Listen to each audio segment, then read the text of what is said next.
নমস্কার বন্ধুরা, কেমন আছো সবাই? রাহাটলি কিচেনে তোমাদের সবাইকে স্বাগত। আজকে দেখো সকালে বাজার থেকে গিলে নিয়ে আসা হয়েছে মুরগির। তো ভালো করে মুরগির গিলেটাকে পরিষ্কার করে ধুয়ে নিয়েছি। এবার আমি ছোট ছোট করে কেটে নেব।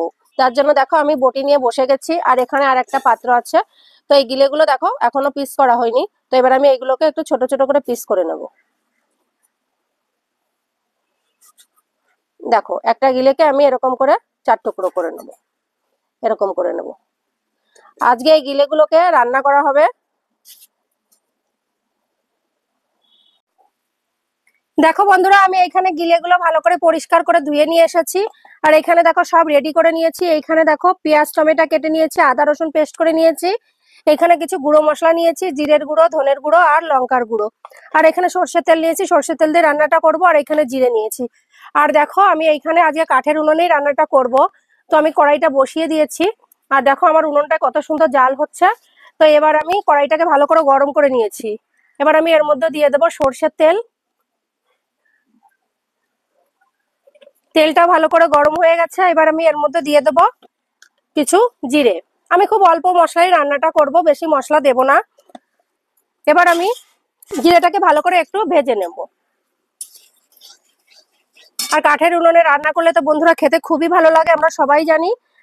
আর দেখো জিরেটা ভালো করে ভাজা হয়ে গেছে। এবার আমি এর মধ্যে দিয়ে দেব কিছু পেঁয়াজ আর টমেটো। আমি একসঙ্গেই এগুলো দিয়ে দেবো,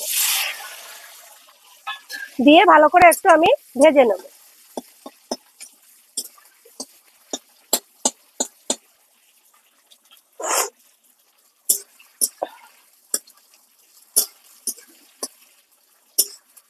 আস্তে আস্তে সময় করে ভাজতে হবে।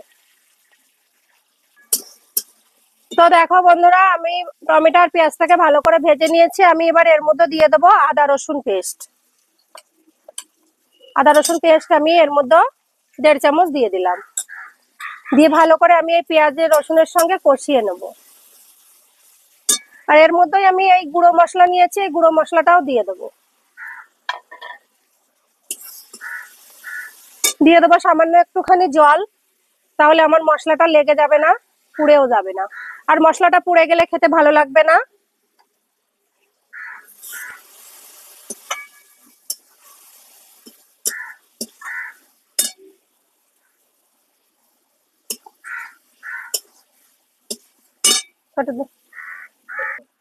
এবার দিয়ে দেবো এর মধ্যে স্বাদ মতো লবণ। আমি এখানে 2 চামচ মতো লবণ দিয়ে দিলাম। আর দিয়ে দেবো কালারের জন্য একটু হলুদ, হলুদ গুঁড়ো দিয়ে ভালো করে আমি কষিয়ে নেব। তো দেখো আমার মশলাটা ভালো করে কষানো হয়ে গেছে, তেলটাও ভালো করে ছেড়ে দিয়েছে। এবার আমি এখানে এই গিলেগুলো দিয়ে দেবো।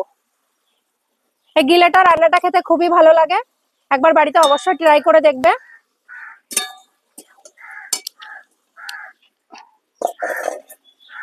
দিয়ে একটু সময় ভালো করে আমি কষিয়ে নেব। তো বন্ধুরা দেখো ভালো করে এরকম করে কষিয়ে নিতে হবে। আর তোমাদের যদি আমার রান্নাটা ভালো লাগে তাহলে অবশ্যই লাইক কমেন্ট শেয়ার করবে, আর সাবস্ক্রাইব করে আমার পাশে থাকবে। তো আমি এবার একটু ঢাকা দিয়ে রাখবো, তাহলে আমার এই চিকেনের গিলেটা ভালো করে সেদ্ধ হবে। তো দেখো এবার আমি ঢাকনাটা তুলে দেবো, কারণ ঢাকনাটা মাঝে মধ্যে তুলে একটু ভালো করে নাড়িয়ে দিতে হবে, নইলে নিচে লেগে যেতে পারে। আর দেখো কতটা তেল ছেড়ে দিয়েছে। আর একটু সময় করে নিয়ে গিলেটাকে আমি কষিয়ে নেব।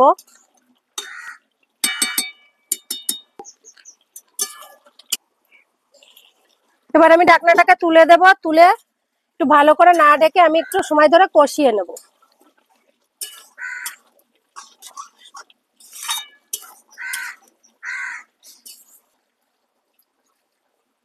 জল দিয়ে একটু সময় করে আমি কষিয়ে নেব আস্তে আস্তে। আমার গিলেটাকে ভালো করে কষানো হয়ে গেছে। এবার আমি এর মধ্যে জল দিয়ে দেবো।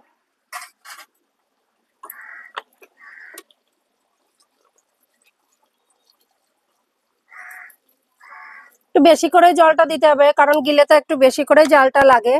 এই মাংসটা একটু শক্ত শক্তই হয়। তো জল দিয়ে ভালো করে আমি সবকিছুর সঙ্গে মিশিয়ে নেব। যখন জালটা ভালো করে উঠে যাবে, এরকম টকবক করে ফুটবে, তার উপরে আমি এবার ঢাকা দিয়ে রাখবো কিছুক্ষণ। তো দেখো ঢাকনাটা তুলে দেবো। আর দেখো ঝোলটা অনেকটাই টেনে গেছে। আর একটু আমি জাল দিয়ে ঝোলটাকে শুকিয়ে নেব। দেখো আমার গিলে রান্নাটা প্রায় রেডি। আমি একটু লবণটা চেক করে নেব।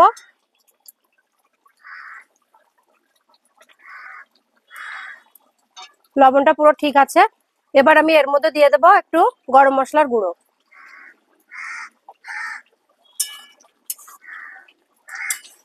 দিয়ে আরেকটু সময় আমি ভালো করে জাল দিয়ে নেব। দেখো আমার গিলে রান্নাটা রেডি। আর তোমাদের যদি রান্নাটা ভালো থাকে তাহলে আমার পাশে থাকবে। আর তোমাদেরও বলবো তোমরা অবশ্যই বাড়িতে একবার হলে এরকম করে ট্রাই করবে। আর মাটির উনুনে রান্না করলে খুবই ভালো লাগে। আর তোমরাও চেষ্টা করবে একটু মাটির উনুনে রান্না করতে, কারণ গ্যাসে তো আমরা সবসময় রান্নাটা করে থাকি, আর গ্যাসে সবসময় আমরা রান্নাটা খাই, কিন্তু অতটা ভালো লাগে না। আর তার জন্য আমি বাইরে উনুনটা করেছি, একটু মাটির উনুনে রান্না করব। তো রান্নাটা কেমন লাগছে, ভালো লাগলে লাইক কমেন্ট শেয়ার করে আমার পাশে থেকো। সবাইকে টাটা।